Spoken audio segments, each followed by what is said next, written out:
I think that fear is a fascinating topic. I think it's a fascinating emotion. I think it's a fascinating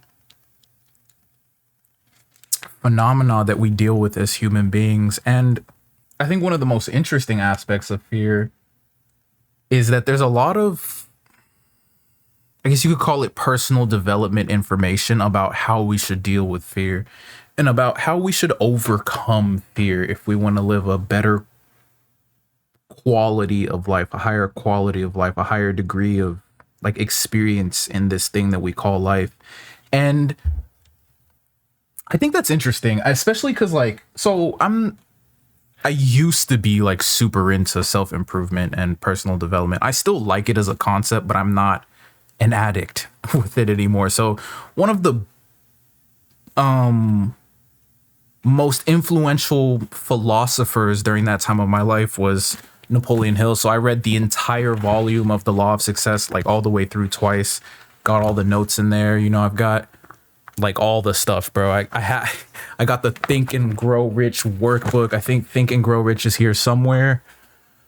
I had Outwitting the Devil, which I don't even know where that is right now, but I know I have that in text somewhere. And then I've got like at least 10 of his books on Audible and stuff like that. So I've consumed a lot of stuff from him in particular, a lot of people, but him in particular. And he has this concept that threads throughout everything that he writes, talks about, or teaches, or he had in the past. And it's like the six horsemen of fear. I can't even remember it. It was like fear of criticism, fear of death, fear of old age, fear of blah, blah, blah. There was like six of them. Those are like three of them, I think. And the whole thing was that you need to overcome them. But I thought it was fascinating because he didn't really like lay out a framework for how to overcome those fears. He was just like, you need to overcome them, which I didn't necessarily disagree with at the time. I just didn't think that, I thought it was weird, right? No, I thought it was weird that there wasn't any like explicit way to actually overcome them. He's just telling us to. And I think he might have laid out some plans. And what it was that I was like, well, that's not practical for me. Whatever you're telling me is the thing I need to do to overcome fear is not going to work for me. And if I did try them, they didn't work, right? Like I still feel fear. So as I've grown a little bit and I've matured out of that phase of my life, I've come to understand that I think I fundamentally disagree with the idea that we should overcome fear, or that we even can, or that it would even be beneficial if we were to overcome fear. Because I think all emotions and all phenomena, mental phenomena for human beings have their place. They just need to be in correct relationship to us and in correct proportions, right?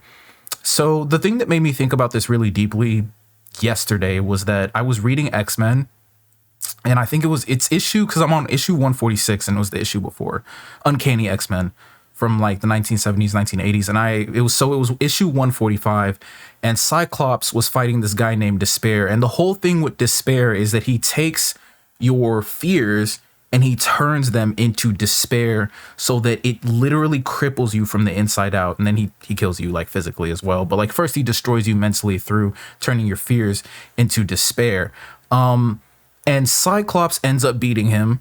And the way Cyclops beats him is by accepting the fear as something that is there. He comes to confront the fears that he was dealing with. I won't spoil it, but there's a lot of fears in his mind at the time. And so this kind of forced him to come face to face with those, to actually interact with them on a conscious level. And through that, he came to like accept and embrace those fears. And he has this quote in one of the panels. I'll put it on the screen and let me make sure I read it correctly. He said, "Your power is broken with me, Despair. I still feel fear, as do all living things, but I do not let that fear rule me. I do not despair." And that, I literally put my phone down when I was reading. I was like, bro, that is a banger. That is a banger, because that's literally kind of like how I felt. That was kind of like the epiphany that's been evolving. That's the epiphany that's been evolving in my mind. As I've matured out of that whole, oh, you need to overcome fear, you must overcome fear phase of my life.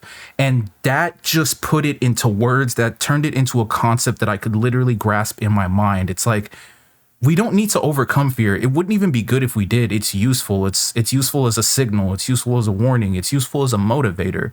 The thing is that we need to embrace and accept it but not let it rule us. I think the key with all of that is exactly what Cyclops said. Don't let it